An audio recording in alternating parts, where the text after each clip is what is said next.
Hello friends, જય અંબે, જય માતાજી. કેમ છો બધા? મજામાં? સ્વાગત છે તમારું મારી રસોઈની ચેનલમાં. આજે આપણે એક એવી રેસીપી બનાવીશું ફ્રેન્ડ કે એમાં વસ્તુ એક જ છે. કોઈ ગેમ રમતા હોય ને એવું છે કે ભાઈ વસ્તુ એક જ છે, પણ એમાંથી આપણને બહુ બધા ટેસ્ટ, બહુ બધા હેલ્થ બેનિફિટ સારું મળે એવી એક રેસીપી બનાવીશું. એમાં બધું જ ફ્લેવર, ટેસ્ટ, પેટ ભરીને ખવાઈ બી જાય. તો ચલો રેસીપી સ્ટાર્ટ કરીએ. મેં બનાવી છે મગની દાળ. પહેલાં મગની દાળનું પાણી બી નીકાળી લઈશું અને સાથે સાથે આદ બી જોઈ લઈશું. ઓકે, હવે આપણે અમુક વેજીટેબલ બી લીધા છે. અમે તમને જે રીતે જે વેજીટેબલ ભાવતા હોય એ લઈ લેવાના અને જોડે લઈશું આપણે. દર વખતે રેસીપી બનાવીએ છીએ એમાં ખાસ મારી જોડે હોય છે સોજી.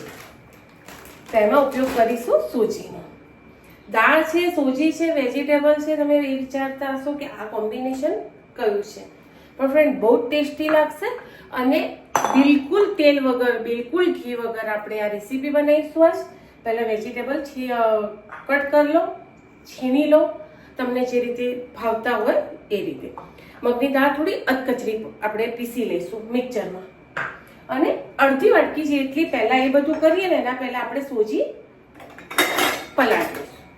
દહીંમાં પલાળો, પાણીમાં પલાળો, છાશમાં પલાળો, તમને જેવો ટેસ્ટ ભાવે એ રીતે તમે પલાળી. આપણે આ બનાવીશું અપ્પમ, પણ એમાં બધી જ વસ્તુ આવી જશે. વેજીટેબલ આવી જશે, દાળ આવી જશે, ટેસ્ટ આવી જશે, મસાલા આવી જશે, બધું જ આવશે. ઓકે, તો એના માટે મેં લીધી છે અડધી વાટકી જેટલી સોજી. તમારે જે રીતે બનાવવા એટલી ક્વોન્ટિટી તમે વસ્તુની લઈ શકો છો. કોઈ ઓછી, કોઈ વધારે એવું કશું જ નથી. ઇઝી રેસીપી એકદમ તૈયાર થાય છે. આમાં હું એડ કરીશ અડધી વાટકી જેટલું પાણી. જેટલી સોજી છે એટલું જ પાણી છે ફ્રેન્ડ. અત્યારે કંઈ વધારે એડ કરવાનું નથી. ખાલી એને નોર્મલ પલાળી લેવાની છે, પણ સોજી ઝીણી લેવાની. રવો આવે એ મોટો હોય છે, સોજી ઝીણી આવે છે એ જ લેવાની. ચાલો એને સાઈડમાં મૂકી લઈશું અને પહેલાં જે મેં ધોઈને વેજીટેબલ લીધેલા છે એ હું એને કટ કરી લઈશ, ઝીણા ઝીણા સમારી લઈશ. તો ચલો ફ્રેન્ડ, જો વેજીટેબલ લઈ લીધા છે. કોર્ન છે, ડોળી છે, મરચું છે, કોથમીર છે, ટામેટું છે, કોબીજ છે, બટાકું લઈ લો તમે, ગાજર લો, વટાણા લો. જેટલા વેજીટેબલ હોય એડ કરવા એટલા કરી શકો છો. તો આ બધા આપણે લઈ લઈશું આ વાટકામાં. મિક્સ કરવા. હવે સોજી તો દેખાશે નહીં, તમે કોઈ એકલા વેજીટેબલ થઈ ગયા છે. ધીમે ધીમે એડ કરીશું ફ્રેન્ડ. એમાં છે મગની દાળ. ટેસ્ટી અને બહુ જ મસ્ત લાગશે. અને આમાં કરીશું પછી આપણે મસાલા. કોઈ ઘીની, કોઈ તેલની, કશી વસ્તુની જરૂર પડશે નહીં. આને નોર્મલ ખાલી થોડું પાણી રેડી. કેટલું આવશે ખબર છે? 4 થી 5 ચમચી. હવે આને મિક્સ કરી લઈશું. હા, હવે આવશે અંદર એક લીંબુ. જો લીંબુ ના લેવું હોય તો તમે આમાં જે પ્રોસેસ મેં કરી પલાળવામાં, એમાં દહીં, છાશ લઈ શકો છો તમે. બરાબર, એ કશું જ ના હોય, દહીં, છાશ, લીંબુ કશું જ ના હોય અને આ રેસીપી બનાવી હોય, ભૂખ લાગી હોય, 5 મિનિટમાં બનીને તૈયાર થઈ જાય એવી રેસીપી છે ફ્રેન્ડ. તો તમે આમાં લીંબુના ફૂલ બી એડ કરી શકો છો. બહુ જ મસ્ત ટેસ્ટી લાગશે નાસ્તો. ચલો, તો હવે લઈ લઈશું આપણે એક બાજુ અપ્પમ બેન અને એક બાજુ કરીશું મસાલા. અને એક પીંચ ચપટી ચીકણી જેટલો ખારો. ઓપ્શન છે, નહીં નાખો તો ચાલશે, પણ આ તો થોડું ફૂલેલા કરવા હોય, એકદમ સોફ્ટ કરવા હોય તો ચોક્કસથી એડ કરજો. તો ચલો ફ્રેન્ડ, મેં લીધું છે અપ્પમ પેન, એને મેં મૂક્યું છે ગરમ થવા. હવે આપણે લઈશું અંદર મસાલા એડ કરીશું. ટેસ્ટ અનુસાર હળદર 1 ચમચી ભરીને, ધાણા જીરું, મરચાંની જગ્યાએ લઈશું ચીલી ફ્લેક્સ. તો કલર ના ચેન્જ થઈ જાય. મરી પાવડર લેવો તો મરી પાવડર લઈ. ચાટ મસાલો એડ કરીશું ટેસ્ટ અનુસાર. અને પછી જે જોઈશે મીઠું, ચાટ મસાલો એડ કર્યો છે એટલે મીઠું ટેસ્ટ અનુસાર જ એડ કરીશું. બરાબર, બધા મસાલાને મિક્સ કરી દઈશું. જો હિંગ નાખવી હોય તો ચપટી હિંગ બી નાખી શકો છો, પણ આમાં કોઈ જ વસ્તુ તમને નડે એવી નથી. મિક્સ કરી લઈશું બરાબર. ચલો, તપે એટલે નથી તેલ નથી ઘી કશું જ નહીં. કોરા તલ નાખવા હોય તો આમાં નાખી દેવાના, ટેસ્ટ સારો લાગશે. બાકી આમાં કશું જ ઓઇલ વગર આપણે અપમ ઉતારીશું. ટેસ્ટફુલ છે, તીખું છે, ખાટું છે, પણ ખાલી તેલ કેવું કશું જ નહીં હોય. મીઠું ચેક કરી લેવાનું. ગરમ થઈ ગયું છે તો ચલો ત્યારે એડ કરીએ આપણા અપમ. જે રીતે નાના મોટા જે રીતે ઉતારવા હોય એ રીતે. બતાવ્યું તો નહીં મેં કે બિલકુલ તેલ રેડ્યું નથી. દેખાય છે ને તમને? બિલકુલ તેલ નથી, ગ્રીસ બી નથી કર્યું, તો બી કેટલા મસ્ત ઉતરે જોજો તમે. આ રીતે બધા ભરી દઈશું.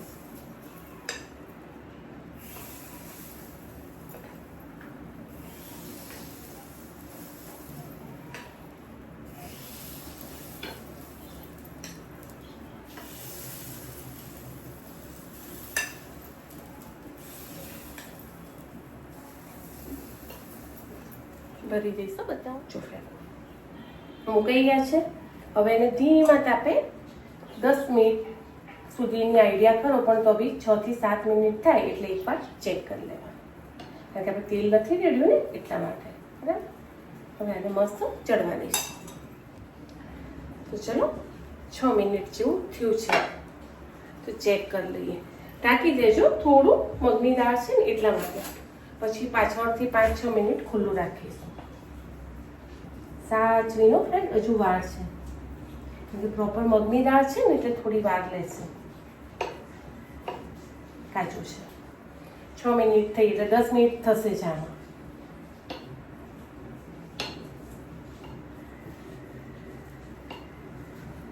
દસ મિનિટ થશે. ચલો ફ્રેન્ડ, થઈ ગઈ છે 9 મિનિટ. હવે આપણે ચેક કરી લઈએ. હા, જો પ્રોપર નીચેથી ઉખડી જાય છે. એને ફેવરી લઈશું છે.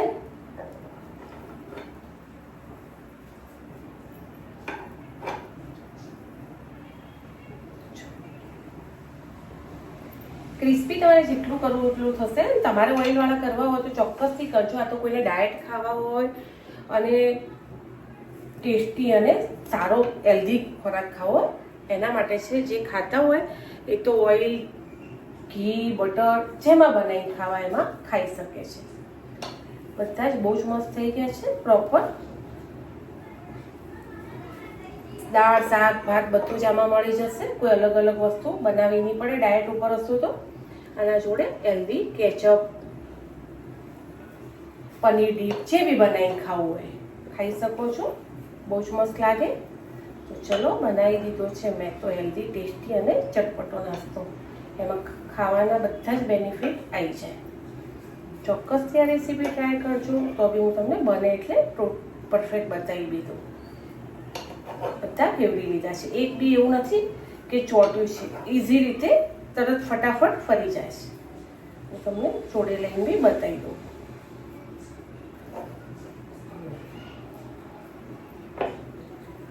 છે ને?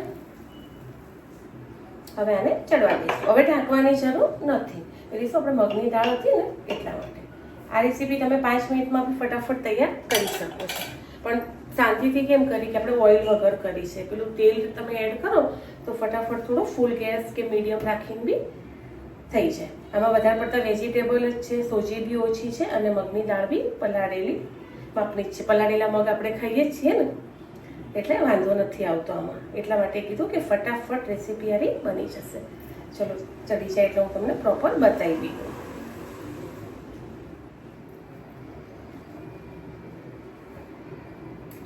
જો ફ્રેન્ડ છે. અને હા, તમે મારો વિડીયો જુઓ છો એના માટે ખૂબ ખૂબ ધન્યવાદ. લાઈક, કોમેન્ટ, સબસ્ક્રાઈબ કરવાનું ભૂલતા નહીં.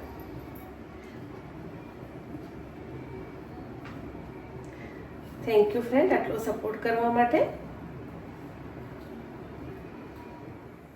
તો તો ચલો ફ્રેન્ડ, બની ગઈ છે. લઈ લઈએ આપણા અપમ. એમાં વેજીટેબલ બી આવી ગયા, દાળ બી આવી ગઈ, સોજી આવી એટલે એક જાતનો લોટ બી આવી ગયો, મસાલા આવી ગયા. તો દાળ ભાત શાક રોટલી મિક્સ થઈ ગયું. તો એને ઉલટાઈ દઈશું થાળીમાં. બતાવી દઉં કેટલું ઈઝી છે, ફટાફટ બની જાય છે અને ટેસ્ટી બી છે. ગરમ છે, ટેસ્ટ કરી લઈએ.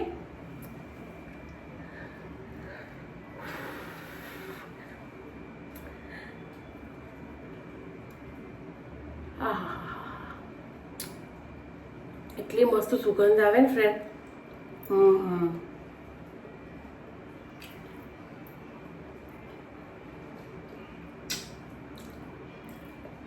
એકવાર બનાવજો, તેલ ઘી જે નાખીને બનાવવું હોય બનાવજો ફ્રેન્ડ, બહુ ટેસ્ટી લાગે, મજા આવશે. અને જે ડાયટ ઉપર હોય એ આ રીતે બનાવજો, અને જોડે પનીરનું ડીપ બનાવજો ફ્રેન્ડ, બહુ જ મજા આવી જશે.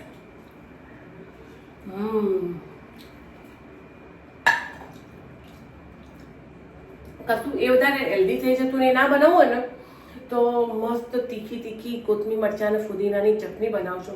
મારી જોડે તૈયાર પડી ગઈ કાલની. તમને એવું લાગશે પણ આપણે બધા જ ગુજરાતી ગૃહિણીઓ શું કરે ફ્રેન્ડ, ફ્રીજમાં મૂકી દે. સારી વસ્તુ હોય ફેંકે નહીં, હે ને? હા ફ્રેન્ડ, બહાર વરસાદ આવે છે અને જે ટેસ્ટી બન્યો છે બહુ જ મસ્ત બન્યો.